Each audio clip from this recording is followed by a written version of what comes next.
Good morning and welcome to the Chennai Retail Summit. I am Lavanya Nalli, the chairperson of the Nalli Group of Companies. Unfortunately, I couldn't be there today due to a personal emergency, but I am happy to share my views in this very short video, and I'm sure you'll have a fantastic time with this great lineup of speakers. So on the topic, growth in retail locations and channels. We've started seeing a lot of changes in the retail landscape lately, where we see offline players are starting to take their brands online, leveraging the e-commerce platforms. And also we are seeing the converse being true, where e-commerce players and historically online only brands are now setting up retail locations, physical brick and mortar stores in high street locations and high visibilities areas. So what does this mean for the retail landscape, and how do we see these changes panning out? So I think there's a couple of things that I wanted to sort of call out immediately. The first is this notion that channels are contradictory. And I think as speaking as someone who's been in a traditional brick and mortar offline space, especially in apparel, especially in our business, which is women's ethnic wear and saris, there is a huge tactile component, there is a huge aspect of touch and feel. But at the same time, what we do see is for us to not leverage the advantages that a new channel opens up would really be folly. Channels are not inherently contradictory, but we need to bear three things in mind. As business people, anyone in the retail industry, we do need to recognize that if we don't factor it in and control for it, channel conflict will occur.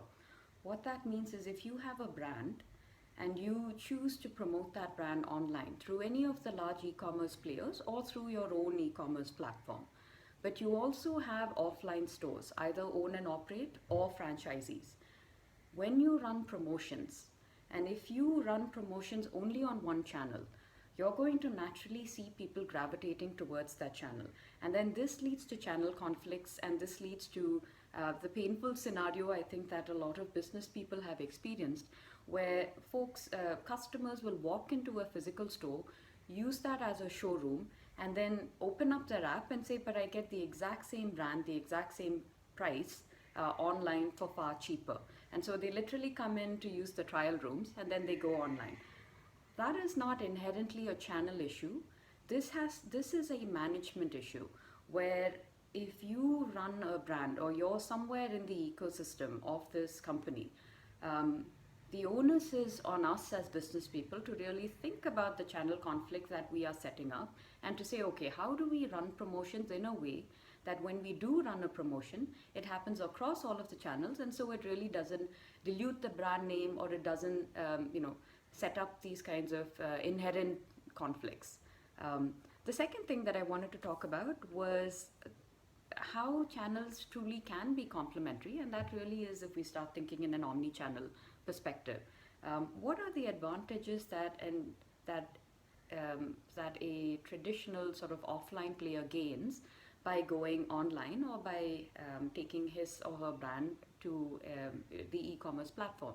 And one of the biggest reasons why brands go online is because it gives you access to markets where it may not be economically viable for you to have a store for whatever reason. Maybe because the market is not big enough, or the market is big enough, but it's not concentrated and it's very fragmented.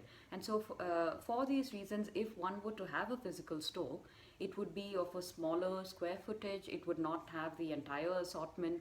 And so e-commerce really does fill this gap, where you're able to reach out to these markets and to these customers wherever they are located.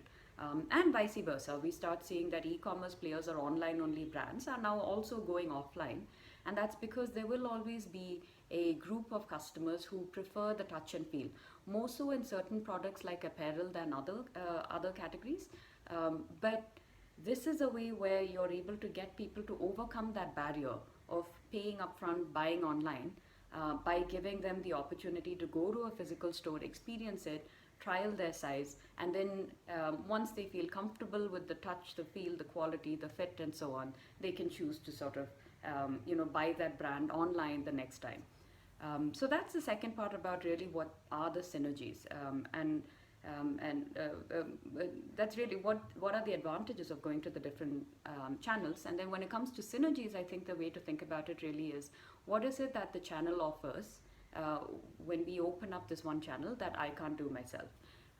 And if you really look at some of the cutting edge innovation that's happening in the sector, it has to do with things like as you're walking the grocery aisle and you can pull out your smartphone and say, I would like to learn a little bit more about this product, snap that product, and then you're able to get reviews, you're able to see additional videos and those kinds of things.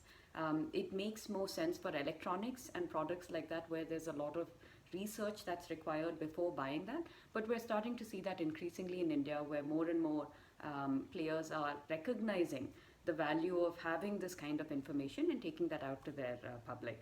So those basically are the couple of things that I had to talk. I think I've gone a little over time, but thank you again for having me, and I hope that you enjoy the rest of your day.